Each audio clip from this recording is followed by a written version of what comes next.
Dr. Amanda Clark pressed her face against the cold glass of the observation deck and stared at the massive structure below.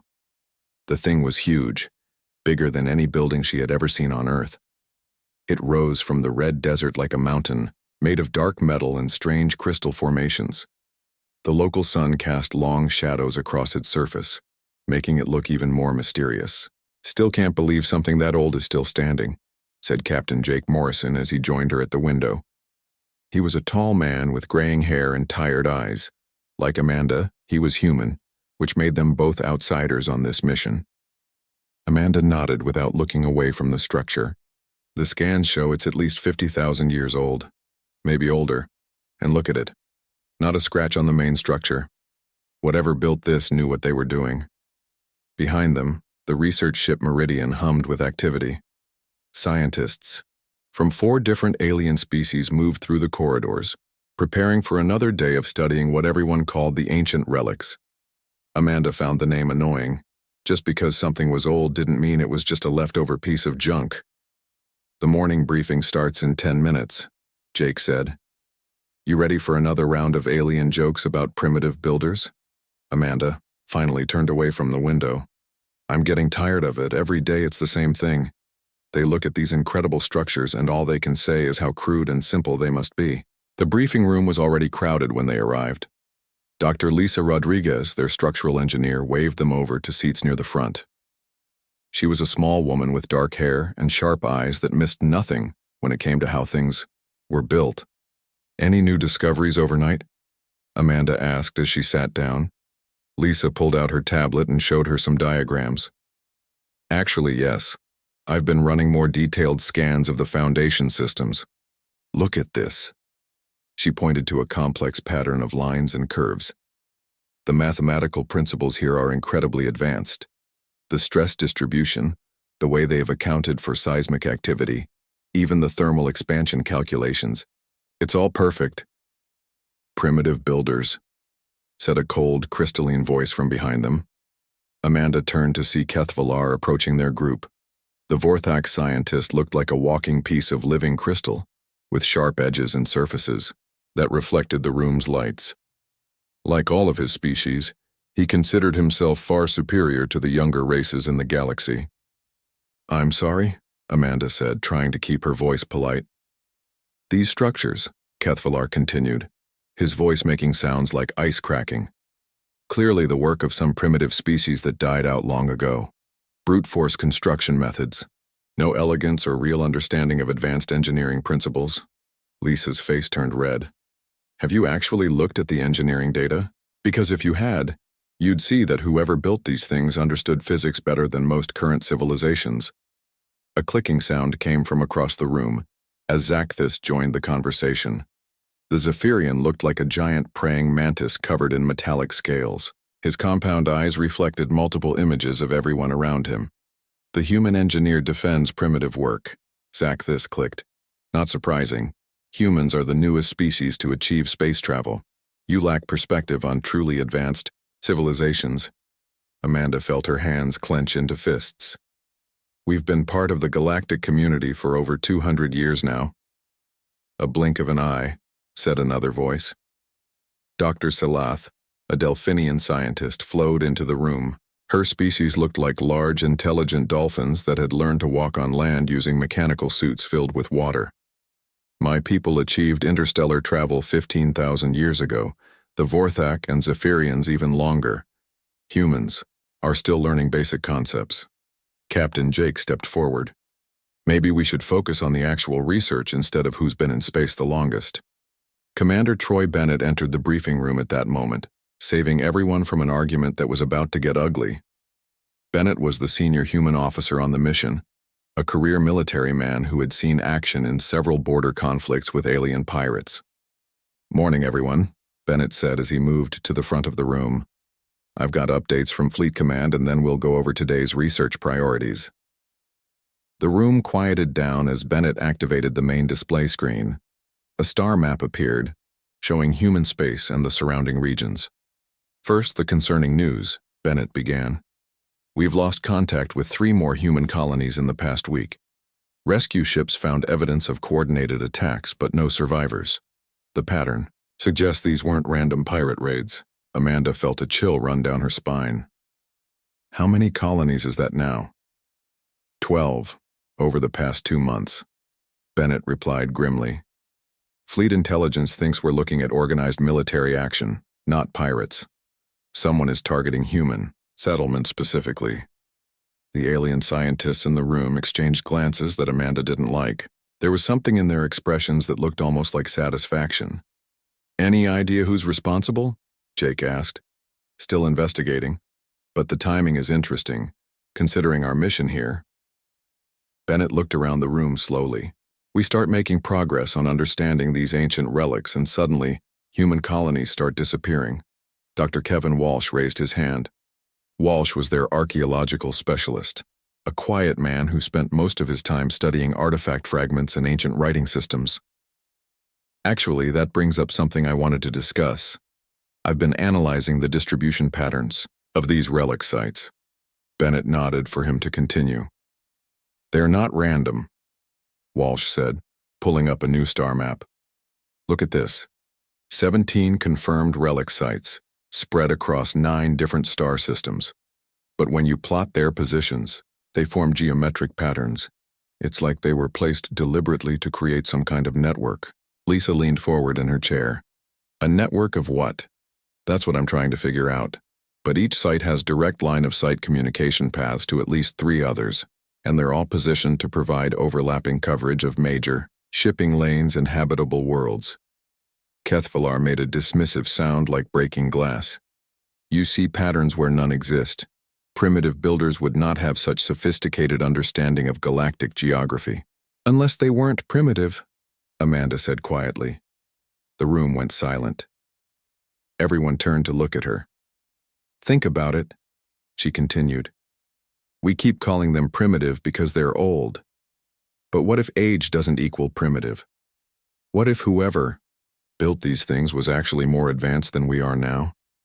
Zakthis clicked in what Amanda had learned was the Zephyrian equivalent of laughter. Impossible. Technological advancement is cumulative. Each generation builds on the knowledge of the previous one. Older civilizations are by definition less advanced. Not necessarily, Dr. Nicole Harper spoke up from the back of the room. Harper was their linguist, responsible for trying to decode any writing or symbols found in the relics. I've been working on some symbol fragments we found last week. The mathematical concepts they represent are incredibly sophisticated, more advanced than anything in current galactic standard mathematics. Bennett looked interested. How so? They seem to be working with dimensional mathematics that we're only just beginning to understand. Calculations for things like space-time manipulation and energy field harmonics. This isn't primitive at all. The alien scientists were looking uncomfortable now. Amanda noticed they were avoiding eye contact with the humans in the room. Perhaps, Seleth said carefully, we should focus on today's research schedule rather than wild speculation about impossible mathematical systems. But Amanda was thinking hard now. The pieces weren't fitting together the way everyone assumed they should. Advanced mathematics, sophisticated engineering, strategic placement of installations across multiple star systems, and all of it supposedly built by some long-dead primitive species. I want to see the symbol fragments Harper's been working on, she announced. And Lisa, I want a complete engineering analysis of the foundation systems. Not just the obvious stuff, everything.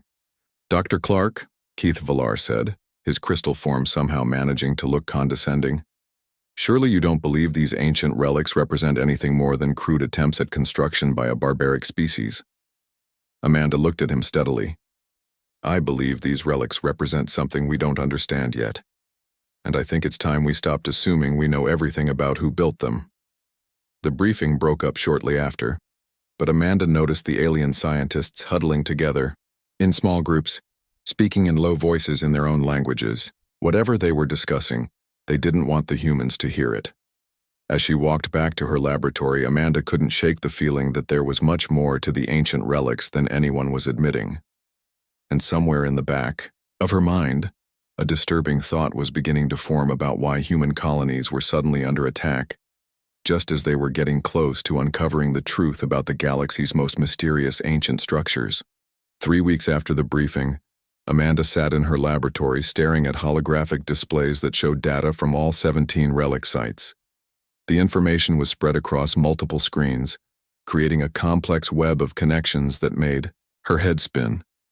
But the more she studied it, the more convinced she became that Dr. Walsh was right about the network pattern. Still working late? Lisa Rodriguez appeared in the doorway, carrying 2 cups of coffee. Thanks, Amanda said, accepting the warm cup gratefully. I can't get this out of my head, look at this. She gestured to the main display. Every single relic site is positioned perfectly to communicate with the others. But it's more than that. Lisa moved closer to examine the hologram. What do you mean? The coverage patterns. If these were defensive installations, they would protect every major trade route in this part of the galaxy. If they were mining operations, they're positioned on worlds with the richest resource deposits. If they were research stations, they have perfect observation points for studying stellar phenomena. So they're multi-purpose, or they're all part of one massive coordinated system. Amanda manipulated the display, highlighting connection lines between the sites. Kevin was right.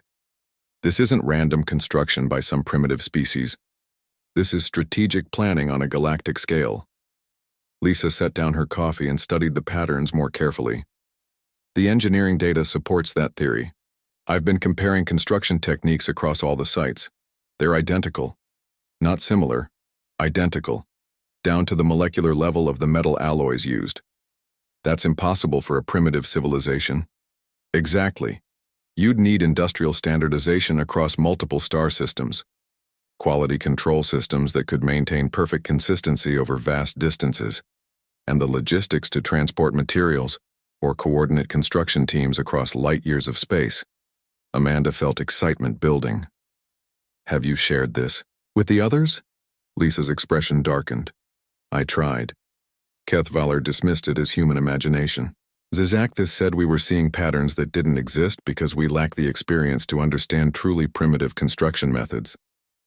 What about Dr. Harper? Any progress on the language translation? That's actually why I came to find you. Nicole asked me to bring you to her lab. She says she's made a breakthrough. Amanda grabbed her tablet and followed Lisa through the ship's corridors. The Meridian was quiet at this hour, with most of the crew either sleeping or working on individual projects.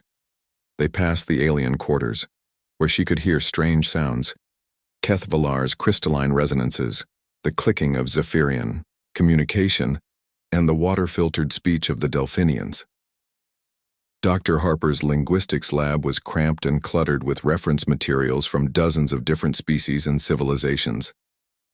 Nicole looked up from her workstation as they entered. Her usually neat hair was messy and her eyes were red from staring at computer screens. Amanda, thank goodness. I've been working on those symbol fragments for days now and I think I found something incredible. Nicole activated her main display, showing a series of symbols carved into dark metal. These aren't just random markings. They're a consistent writing system, and I've managed to decode about 30% of it. What does it say? Lisa asked. That's what's so strange.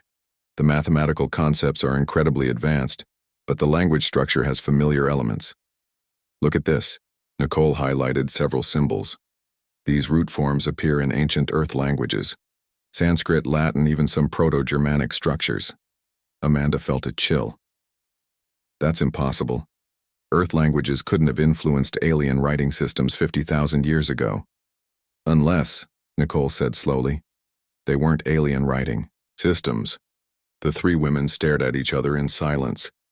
The implications of what Nicole was suggesting were enormous. You think humans wrote this? Lisa whispered. I think whoever wrote this had linguistic connections to Earth. The mathematical concepts described things like faster-than-light travel, energy field manipulation, and something called planetary rehabilitation protocols. This isn't primitive at all. Amanda's mind was racing. If humans built these structures 50,000 years ago, where did they go? Why don't we have any record of an ancient human space civilization? Maybe we do, Nicole said quietly. Maybe we just never recognized it for what it was. Before anyone could respond, the ship's communication system activated. Captain Bennett's voice filled the lab. All senior staff report to the briefing room immediately. We've received urgent communications from Fleet Command. The three women exchanged worried glances and hurried to the briefing room. They found it already crowded with both human and alien team members. Bennett stood at the front, his face grim. "I'll get straight to the point," Bennett began. "We've lost contact with 6 more human colonies in the past 48 hours. Rescue missions have found the same pattern. Coordinated military strikes, no survivors. Complete destruction of all human infrastructure."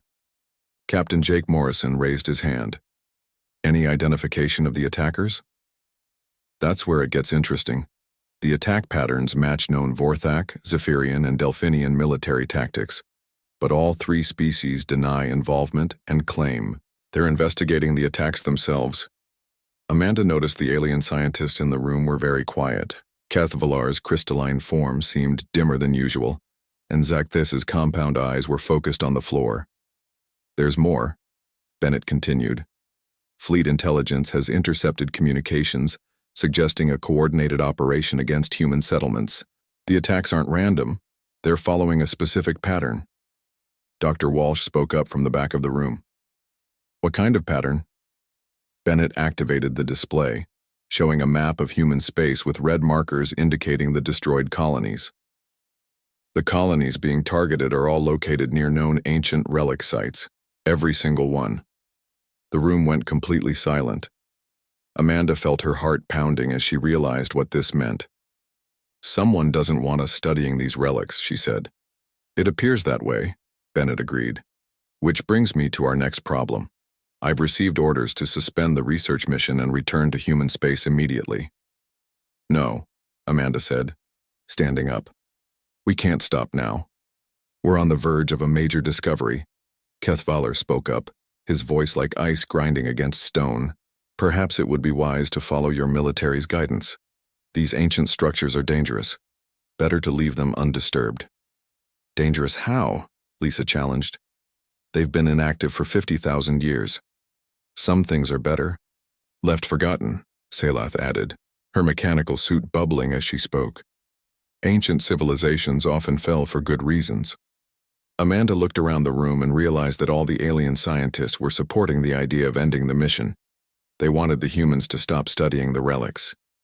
"I need to see the site one more time," she announced. "Before we leave, I want to take a final survey of the main structure." Bennett nodded. "I can authorize one more surface mission, but make it quick. We leave for human space in 72 hours. The next morning, Amanda led a small team down to the planet's surface. Lisa and Nicole accompanied her, along with Dr. Walsh and 2 security personnel. The alien scientists had declined to join the expedition, claiming they were busy preparing their own research for the return journey. The ancient relic looked even more impressive up close. Its dark surface absorbed the morning sunlight, making it appear to drink in the light around it. Strange symbols covered its base, and Amanda could see where their predecessors had managed to map only a small fraction of the structure's total size. "The underground sections extend for kilometers," Lisa reported, checking her scanner readings. "We've barely scratched the surface of this thing." Kevin was examining symbol clusters near what appeared to be an entrance. "These markings are different from the ones we found inside. They look newer, but still incredibly old." Nicole knelt beside him with her translation equipment. "I can read some of this. It's talking about activation protocols and something called heritage recognition systems." "Heritage recognition?" Amanda asked. "Like a security system that identifies authorized users based on genetic markers," Nicole explained. "But the specific terms suggest it's looking for descendants rather than original users." Amanda felt a strange tingling sensation as she approached the symbols. The metal surface seemed to warm under her touch, and she could swear she heard a faint humming sound. "Did you hear that?" she asked the others. "Hear what?" Lisa replied, but then she froze. "Actually, yes. There's definitely some kind of sound coming from inside the structure." The humming grew louder, and lights began to appear within the carved symbols. The team backed away as more sections of the relic began to show signs of activity. It's responding to something, Kevin said, his voice filled with excitement and fear. After 50,000 years of dormancy, something is waking it up. Amanda looked at her hands, still tingling from touching the symbols. I think it's responding to us, to humans. Before anyone could respond, their communicators crackled with Captain Bennett's urgent voice. Surface team, return to the ship immediately. We're detecting massive energy readings from relic sites across the galaxy. Something big is happening, and I don't want you on the surface when it does. Amanda couldn't sleep. The ship hummed quietly around her as the Meridian prepared to leave orbit, but her mind kept racing with questions about what had happened at the relic site. The way the structure had responded to her touch felt important, like a key turning in a lock that had been waiting for decades. She slipped out of her quarters and made her way to the observation deck. Through the large windows, she could see the ancient relic on the planet below, still glowing faintly with the lights that had activated during their visit. The sight made her stomach twist with frustration. They were so close to understanding something incredible, and now they had to leave. Can't sleep either? Amanda turned to find Captain Jake Morrison standing behind her. His uniform was wrinkled, and his hair was messy, like he'd been tossing and turning in his bunk. I keep thinking about what happened down there, Amanda said. The way that thing lit up when I touched it. It was like it recognized me. Jake moved to stand beside her at the window. Nicole's translation work suggests that's exactly what happened.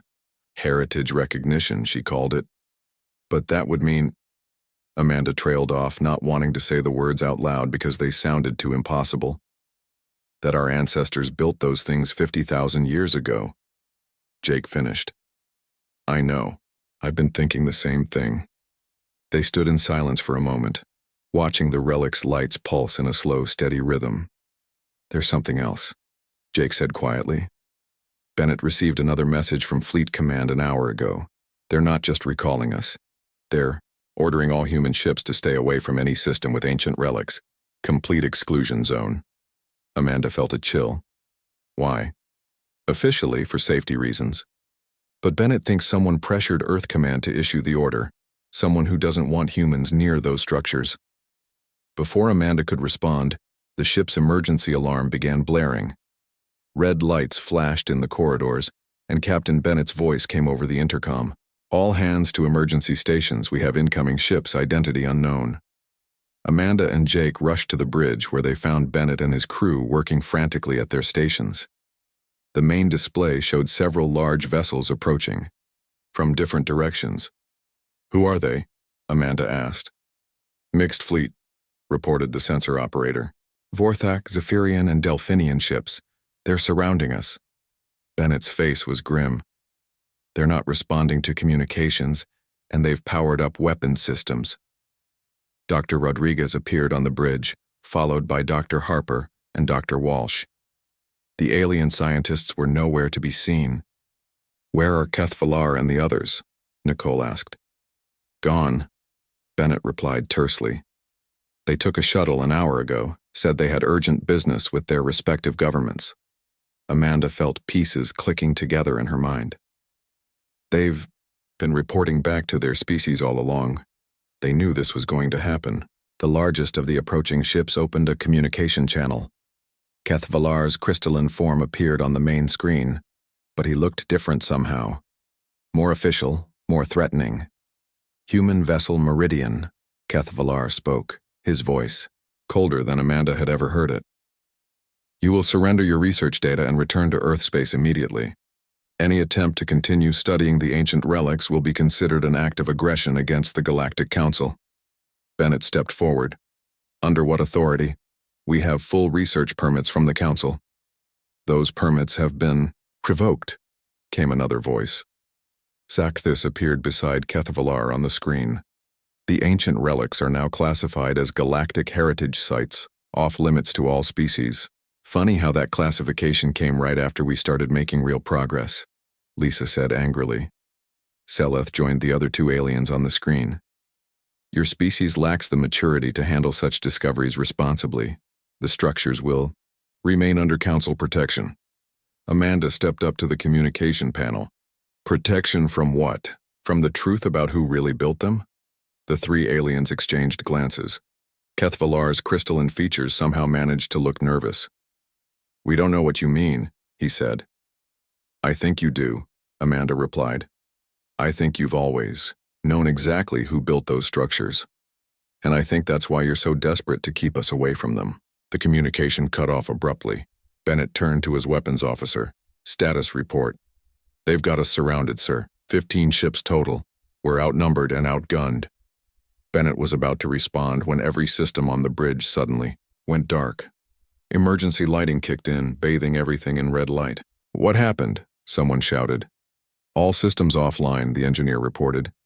"It's like something just shut down our entire power grid."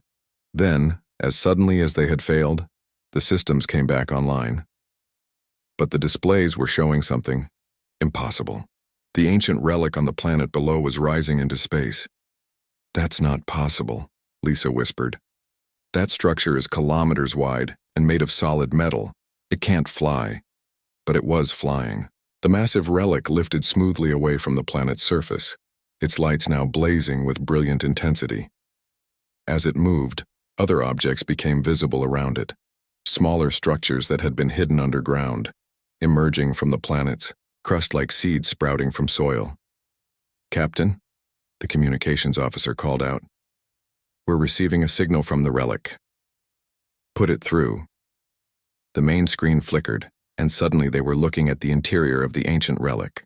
But it wasn't dark and empty as they had always assumed. It was alive with activity, filled with holographic displays and what looked like some kind of artificial intelligence interface.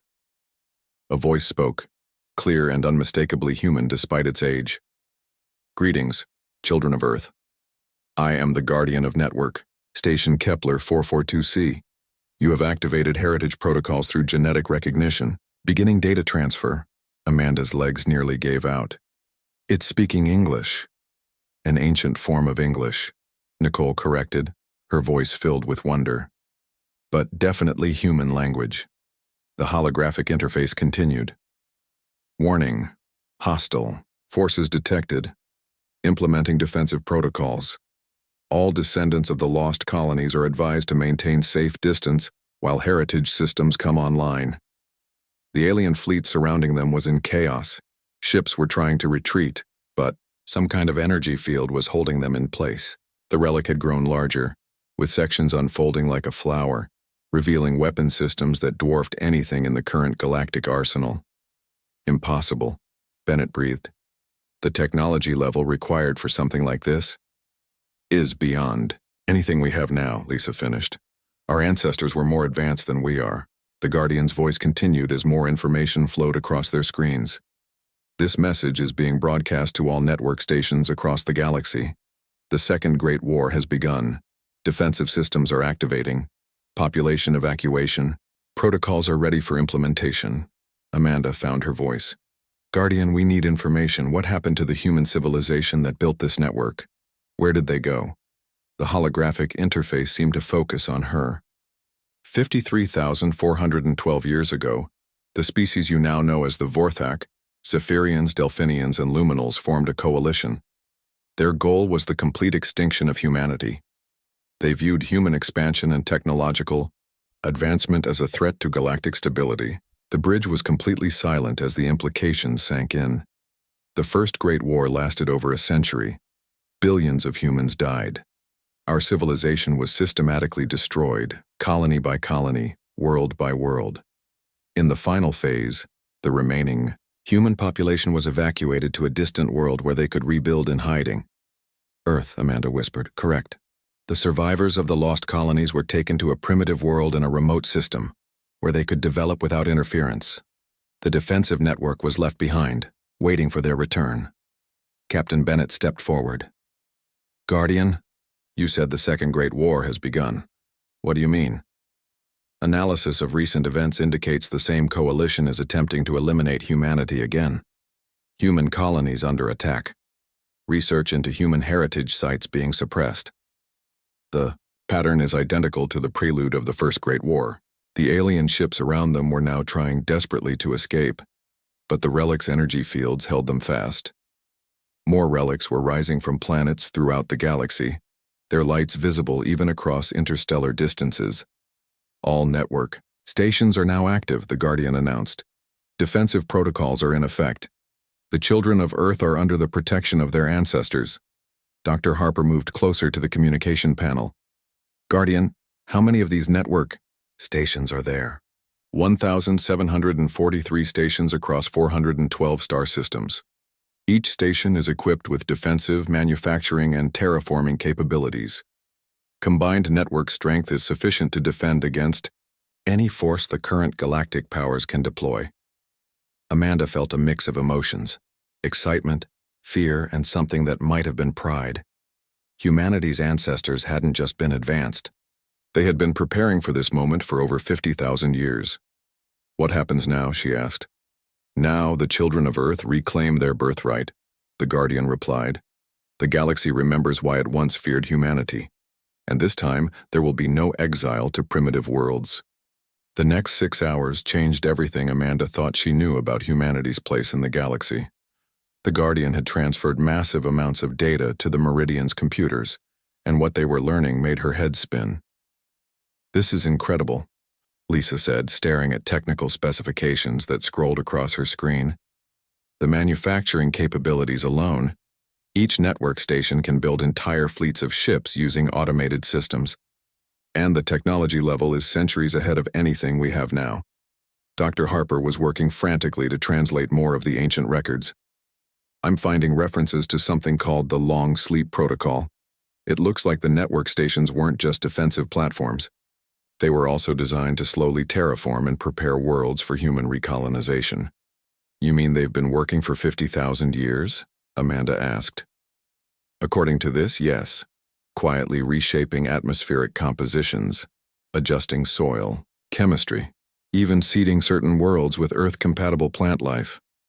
All automated, all waiting for humans to return. Captain Bennett approached their workstation, his expression troubled. We've got problems. I just received word from Earth. Command. The alien coalition isn't just targeting our colonies anymore. They're moving against Earth itself. Amanda felt her blood turn cold. How many ships? Combined fleet of over 3,000 vessels from all 4 alien species. The largest armada ever assembled. They're calling it a peacekeeping mission to prevent humanity from destabilizing the galaxy. How long until they reach Earth? Dr. Walsh asked. 18 hours at their current speed. Lisa looked up from her technical specifications. The Guardian said the network had defensive capabilities. Can it protect Earth? Bennett shook his head. Earth doesn't have a network station. It was supposed to be a hidden refuge, remember? The nearest stations are light years away. Amanda turned back to the communication panel where the Guardian's holographic interface was still active. Guardian, can the network defend Earth? Earth defense requires activation of mobile response protocols, the Guardian replied. However, this requires authorization from a direct descendant of the original architects. Who were the original architects? The Human Leadership Council that designed and oversaw construction of the defensive network. Genetic markers for their bloodlines are stored in network memory. Dr. Harper looked up from her translation work. I think I found something about that. There's a reference here to bloodline locks and genetic keys. It seems like certain humans have genetic markers that give them higher access to the network systems. Amanda felt a strange tingling sensation, similar to what she had experienced when touching the relic symbols. How would we know if someone has these markers? Physical contact with any network interface will trigger recognition protocols, the Guardian answered. Before Amanda could respond, the ship's alarm started blaring again, but this time it wasn't incoming ships. Dr. Rodriguez's voice came over the intercom from the engineering section. Captain, you need to see this. The ship is changing. They hurried down to the engineering bay where they found Lisa staring in amazement at the Meridian's power core. The entire section was transforming, with new technology growing from the walls like living metal. It started about 10 minutes ago, Lisa explained. The network station is upgrading our ship.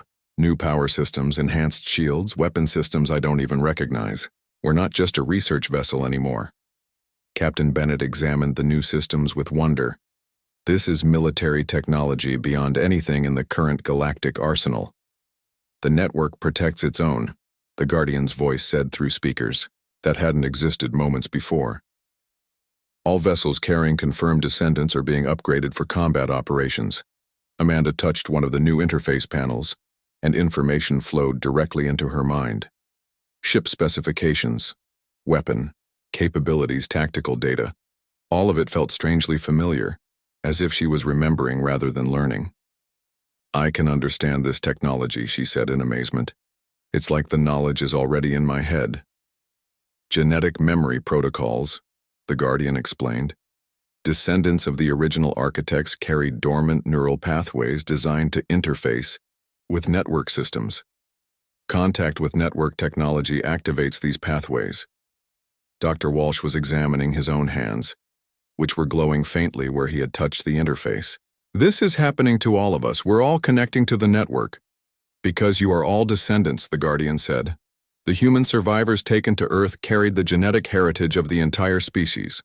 All modern humans have some connection to the original architects. Captain Bennett looked around at his transformed ship.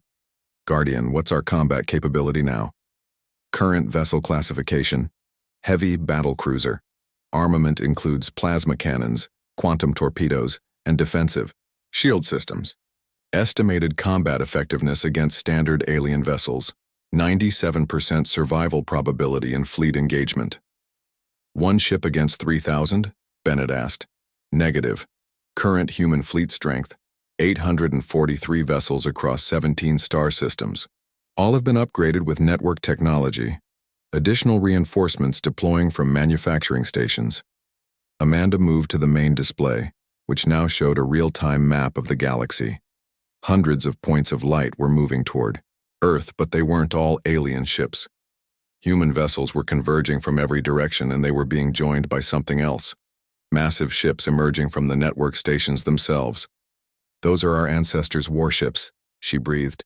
They've been waiting in storage for 50,000 years. Correct, the Guardian confirmed. Full defensive fleet consists of 23,000 vessels. Manufacturing stations are producing additional units as needed. The communications panel activated, and suddenly they were connected to every human ship in the galaxy. Voices filled the bridge, captains reporting in, civilians asking for guidance, military commanders requesting orders. This is Admiral Sarah Martinez aboard the UES Constitution, came a voice Amanda recognized from news broadcasts. All human vessels, we have received confirmation that ancient human defensive systems are now active. Earth Command is coordinating with something called the Guardian Network. Amanda found herself stepping forward to the communications panel. Admiral Martinez, this is Dr. Amanda Clark aboard the research vessel Meridian. We are in direct contact with the Guardian AI. The network is ready to defend Earth. Dr. Clark, thank God, we need all the help we can get. The alien fleet is massive and they're not responding to any diplomatic channels. They're committed to this attack. Captain. Bennett joined Amanda at the communications station. Admiral, what are our orders? Proceed to Earth immediately. All available ships are to form a defensive perimeter. We're going to show these aliens that humanity isn't as helpless as they thought. As the Meridian jumped to faster than light. Travel. Amanda watched the tactical displays showing the gathering human fleet. Ships were arriving from everywhere. Military vessels, merchant ships, even converted civilian craft. All now upgraded with ancient human technology. But it was the ancient warships that took her breath away. Sleek, deadly vessels that dwarfed anything currently in service, emerging from network stations like sleeping giants awakening from a long dream. Guardian, she asked, why didn't our ancestors use this technology during the First Great War? If they had this kind of military power, how did they lose? The First Great War was fought with inferior technology, the Guardian replied. The network stations were constructed during the final phase of the war, as a last resort. By the time they were completed, human population centers had already been destroyed. The choice was made to evacuate, rather than fight a war of extinction. But this time is different.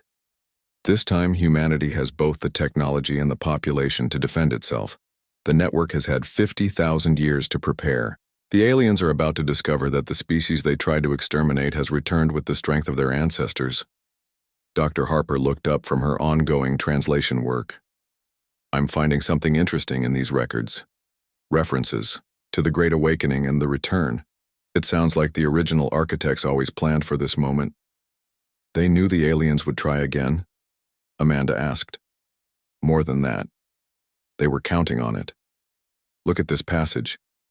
When the children of Earth reclaim the stars, they will possess both the wisdom of exile and the strength of their heritage. The galaxy will learn that humanity cannot be caged twice.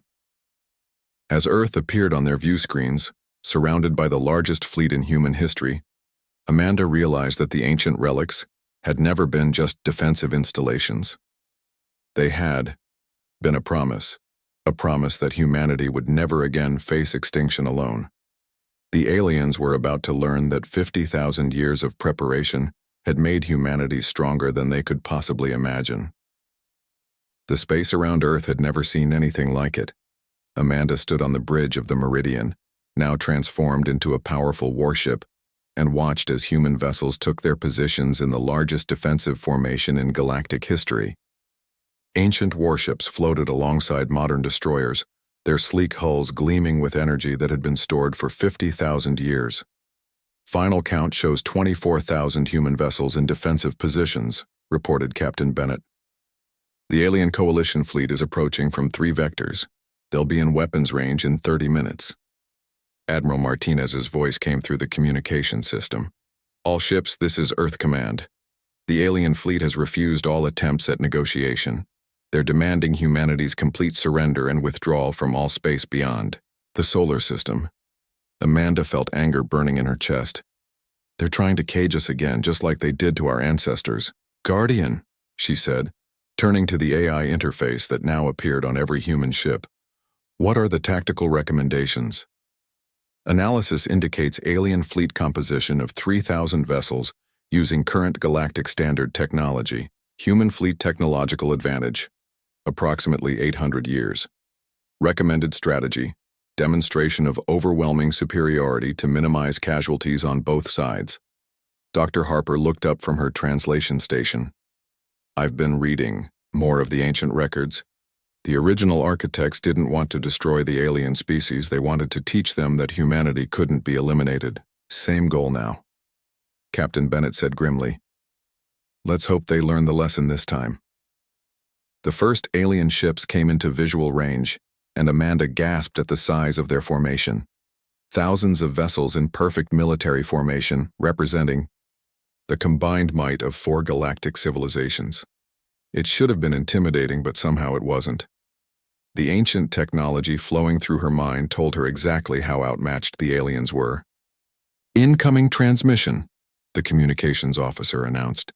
It's from the lead alien vessel. The main screen activated, showing Kethvalar, Zakthis, and Seleth standing together on what appeared to be a command bridge. Behind them were representatives of the 4th species, the energy-based luminals, who appeared as floating spheres of golden light. Humans of Earth, Kethvalar spoke, his crystalline voice cold with authority. You have interfered with ancient sites that do not belong to you. You have activated dangerous technologies that threaten galactic stability. Surrender immediately and we will relocate your species to a more suitable world under Council supervision. Admiral Martinez responded from Earth Command. Under what authority do you make these demands? Humanity has violated no galactic laws. The authority of species that have maintained galactic peace for 15,000 years. Zakthas clicked. Your kind is too young and aggressive for the responsibilities of advanced technology. The ancient relics must be secured. Amanda stepped forward to the communication panel. You mean the relics that our ancestors built? The ones you've been trying to keep us away from because you knew we'd discover the truth? The alien leaders exchanged glances. One of the luminals pulsed brighter as it spoke in harmonious tones. The builders of those structures were a dangerous species that threatened the natural order. They were eliminated for the greater good of the galaxy. Eliminated, Dr. Harper repeated quietly. They're not even trying to hide it anymore. Amanda felt the genetic memory stirring stronger now. showing her images of the First Great War. Entire human worlds burning. Billions of her ancestors dying while fighting to survive. The desperate evacuation to Earth as their civilization crumbled. "You committed genocide," she said, her voice carrying across the communication channel to every ship in both fleets. 50,000 years ago, you destroyed our civilization because you were afraid of what we might become. And we were right. "To be afraid," Seleth bubbled through her water-filled suit. "Look what you have awakened. Ancient war machines that should have remained buried." "War machines that you forced us to build," Captain Bennett shot back. "If you hadn't tried to exterminate us, none of this would have been necessary." The Guardian's voice joined the conversation, transmitting from every human ship simultaneously. "Coalition species, you are in violation of the Kepler Accords established by the original architects. Withdrawal is recommended to prevent unnecessary casualties." "We do not recognize ancient human treaties," Kethvalar declared. "Surrender, now or face the consequences." "I think you've got that backwards," Amanda replied. Admiral Martinez took control of the communication channel. "Coalition fleet, this is your final warning. Withdraw from human space immediately, or we will defend ourselves." The alien response was to power up their weapons and begin advancing toward Earth's defensive perimeter. "All human vessels," Admiral Martinez announced, "you are authorized to defend Earth. Show them what humanity's ancestors left for us." The first phase of the battle lasted exactly 17 seconds.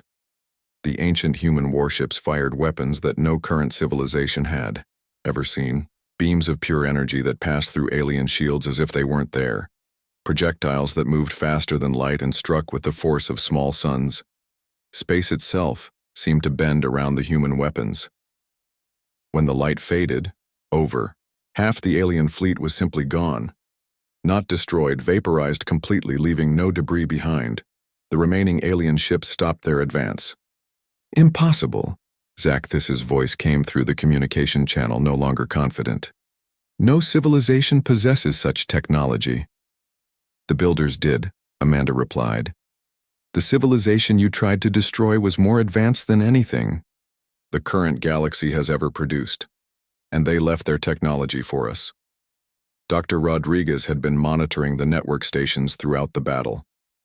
"Amanda, you need to see this. The manufacturing stations aren't just building ships. They're building infrastructure, entire cities, industrial complexes, research facilities. It's like they're preparing for a massive expansion of human civilization." Amanda realized what was happening. "Guardian, the network isn't just defensive, is it? It's been preparing for human expansion across the galaxy." "Correct. The long sleep protocol included preparation for full-scale colonization of 1,700 worlds. All worlds identified as suitable for human habitation have been prepared over the past 50,000 years. The implications hit her like a physical blow. Humanity hadn't just survived the attempted genocide, they were about to become the dominant species in the galaxy. "Coalition fleet," Admiral Martinez broadcast, "you have seen a demonstration of our defensive capabilities. We could destroy your remaining ships in moments. Instead, we offer you a choice. Withdraw now and accept humanity as an equal member of the galactic community, or face the consequences of your aggression." The alien fleet hesitated. Amanda could imagine the frantic conversations happening on their command ships as they realized the species they had tried to eliminate twice was now more powerful than all of them combined. Finally, Kethvalar spoke again, his voice much quieter than before. "What are your terms?" "Simple," Admiral Martinez replied. "Immediate cessation of all attacks on human colonies. Full recognition of humanity's right to explore and colonize as we see fit. And formal acknowledgement of the war crimes committed 50,000 years ago. And if we refuse," Amanda stepped forward one last time, "then you learn the same lesson our ancestors tried to teach you. Humanity cannot be caged, cannot be controlled, and cannot be eliminated. The only difference is that this time, we're strong enough to make sure you never forget it." The ancient records had been clear about one thing. The original architects hadn't wanted to rule the galaxy. They had just wanted to ensure humanity's survival. but they had also prepared for the possibility that the alien species would never learn to coexist peacefully. Over the next hour, the alien coalition fleet withdrew from human space. Treaties were signed establishing new boundaries and recognizing humanity's sovereignty over the 1,700 worlds that the network had prepared for colonization. Dr. Harper finished translating the final record from the original architects. As they watched the last alien ship disappear into faster-than-light travel. "What does it say?" Amanda asked. "A message for us, their descendants. It says, 'Children of Earth, if you are reading this, then you have reclaimed your birthright. The galaxy is vast enough for all species to thrive, but it must learn to respect the strength of humanity. We built this network not for conquest but for survival. Use it wisely and ensure that no species ever again faces the extinction we barely escaped." Amanda looked out at the ancient warships that would now patrol human space, and at the data stream showing massive colonization efforts beginning across the galaxy. Humanity was no longer the young, weak species that others could push around. They had awakened their legacy, and the galaxy would never be the same again. 6 months later, Amanda stood in the command center of Network Station Kepler 442c, now serving as the coordinator between ancient and modern human technology. The station had become a symbol of humanity's new place in the galaxy, no longer hiding on the edges but standing proudly as inheritors of the most advanced civilization the galaxy had ever known.